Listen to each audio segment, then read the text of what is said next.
L'IATA, l'Association du transport aérien international, demande au gouvernement du Canada de rouvrir sa frontière. Les initiatives de dépistage de la COVID-19 d'Air Canada et de WestJet sont des moyens sécuritaires, selon l'IATA, de rouvrir cette frontière. Ces solutions pourraient permettre aussi d'abandonner la quarantaine obligatoire. L'IATA prévoit une chute de 70 % des revenus des compagnies aériennes au Canada cette année. Plus de 400 000 emplois sont en jeu. Avec nous pour en parler, Alexandre de Juniac, qui est le directeur général et chef de la direction de l'IATA. Bonsoir. Bonsoir. Qu'est-ce qui vous amène à dire que nous sommes prêts ici au Canada à rouvrir les frontières et à le faire de façon sécuritaire? Alors, plusieurs choses. D'abord, il faut dire que nous comprenons la volonté des gouvernements de prendre des mesures pour éviter de réimporter le virus dans le pays dont ils ont la charge, après avoir demandé des sacrifices importants à la population. On comprend ça. Néanmoins, ce que nous disons, c'est plusieurs choses.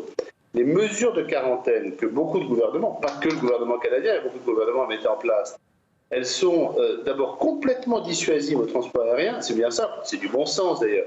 Quand vous avez une mesure de quarantaine, c'est bien simple, vous ne voyagez pas. Il n'y a pas un voyageur qui veut passer 2 semaines dans un hôtel quand il a prévu de passer 2 semaines quelque part pour passer des vacances et encore davantage pour un voyage d'affaires. Donc ça arrête le travail.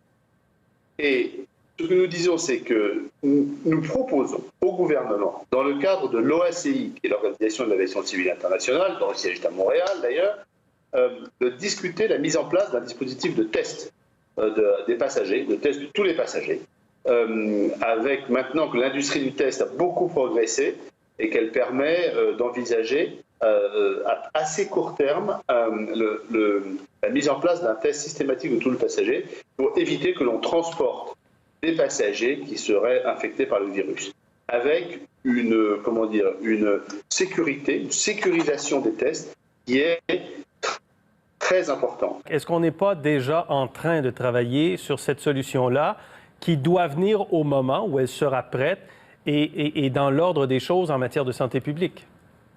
La réponse est oui. Il faut travailler maintenant. Mais l'industrie du test sera effectivement prête. Il y a 2 très très grands laboratoires, il y en aura sûrement d'autres dans le monde, qui ont des capacités de production de tests dits antigènes qui ont plusieurs caractéristiques. Premièrement, ils ont une sensibilité supérieure à 97%, ce qui quand même limite les risques d'erreur à ce que nous pensons être un risque tout à fait acceptable.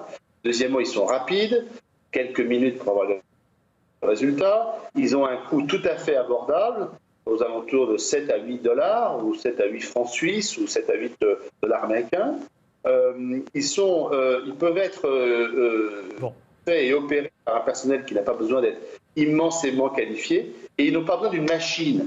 Donc vous voyez bien qu'en matière opérationnelle, pour des passagers qui voyagent, leur proposer, ou leur imposer même un test à l'aéroport de départ pour vérifier qu'ils ne sont pas infectés, c'est quelque chose qui devient acceptable, faisable. Est-ce que vous nous dites que le Canada est trop sévère dans ses modalités présentement?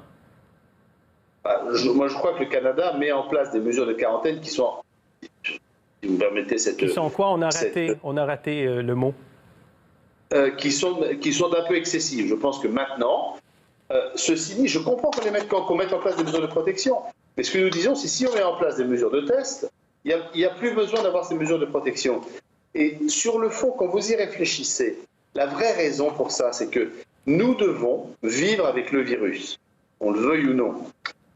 Et toute la question pour un gouvernement, enfin, à notre sens, et pour les compagnies aériennes, qui sont évidemment dans le sens de la santé publique, la préservation des intérêts nationaux, c'est de limiter le risque à un minimum qui permet de contrôler l'évolution de la pandémie.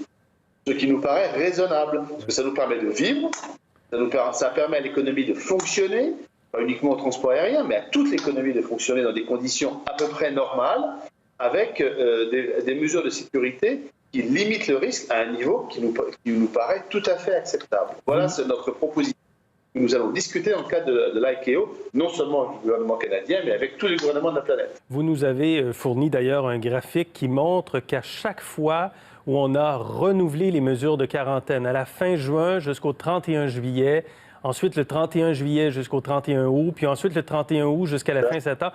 À chaque fois, on voit un impact de cette quarantaine renouvelée sur le chiffre d'affaires et sur l'utilisation finalement des avions.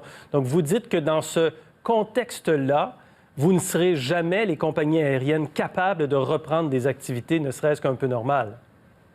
Ah mais c'est simple, la quarantaine, c'est simplement l'arrêt du trafic. Puisque les passagers ne veulent pas voyager, s'ils sont exposés à une quarantaine, soit dans le pays de destination, soit dans le pays de retour au moment où ils reviennent. Donc ça, toutes nos enquêtes le démontrent. C'est un coup d'arrêt quasi absolu au transport aérien. Et ce que nous pensons est non seulement la privation d'une immense liberté pour les individus, pour les passagers, pour les citoyens, mais c'est aussi un frein considérable à la reprise économique. Sans transport aérien, il n'y a pas de reprise rapide, il n'y a pas de reprise forte. Et alors, notamment pour un pays comme le Canada, qui est si grand, si ample et qui dépend très très lourdement du transport aérien pour son fonctionnement et pour la bonne reprise de l'économie. Monsieur de Gignac, on s'arrête ici. L'appel est lancé. Merci. Merci beaucoup.